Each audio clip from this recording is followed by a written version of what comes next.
Welcome to Incredible Lab channel. Today I'll show you how to change default phone app in your Android phone. Now the first thing you have to do is swipe from top to bottom and then tap on this gear icon to open up your settings app.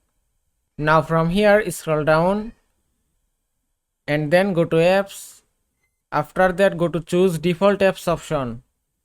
Now from here you can change any default apps in your phone. From here go to phone app option.